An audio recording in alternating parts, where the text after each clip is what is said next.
আজ তোমাদের ষষ্ঠ শ্রেণীর 9 নম্বর পেজ নাম্বার 17 ক্লাস 6-এর 9-এর এ মৌলিক উৎপাদকে বিশ্লেষণ করে লসাগু শেখাচ্ছি।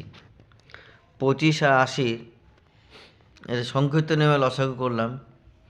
লসাগু হলো গুণফল হলো 5 গুণন 5 গুণন 16, 400 হচ্ছে লসাগু। 9-এর বি 36 আর 39-এর লসাগু করছি। এখানে আমি দেখতে পাচ্ছি বিজোড় সংখ্যা 9 আছে, যার জন্য 3 দিয়ে ভাগ করলাম। 3, 12, 13, 3 গুণন 12 গুণন 13, 468 লসাগু। নির্ণয় লসাগু 468। সি নম্বর 32 আর 56, এখানে দেখছি জোড় সংখ্যা 2 দিয়ে প্রথমে ভাগ করলাম, নেক্সট আবার 2 দিয়ে করলাম, নেক্সট আবার 2 দিয়ে করলাম, করে আসলো 2 গুণন 2 গুণন 2 গুণন 4 গুণন 7 সমান 224। নাম্বার ডি 36, 48, 72-এর একই পদ্ধতিতে লসাগু করলাম। করে এখানে কমন হচ্ছে, এখানে 3টা 2, এখানে 3টা 2, উপর 2টো 2, তা আমি বেশি সংখ্যক 2টাই নিব।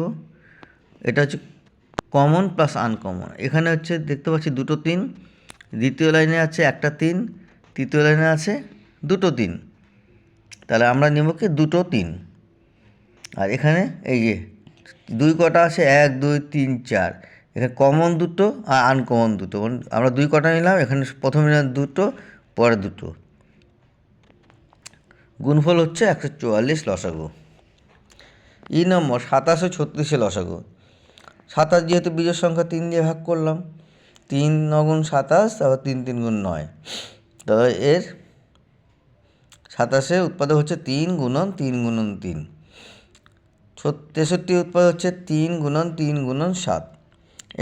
এখানে 2টো 3, 3টা 3 আছে, তাহলে কমন পাচ্ছি 2টো 3, আনকমন একটা 3, আমরা 3টা 3 নিব, আর একটা 7। এই গুণফল হচ্ছে 189। আশা করি তোমরা সবাই বুঝতে পেরেছ। ধন্যবাদ। এই পর্যায়ে আরেকটা অঙ্ক দেখাচ্ছি 32 40 84। এখানে হচ্ছে 5টা 2, 2টো কমন আর বাদ বাকি আনকমন। আমরা নেব 5টা 2, আর নিব একটা 3, একটা 5, একটা 7, এগুলো আনকমন। কমন প্লাস আনকমন দুটো নিতে হবে। এর গুণফল হচ্ছে 3360।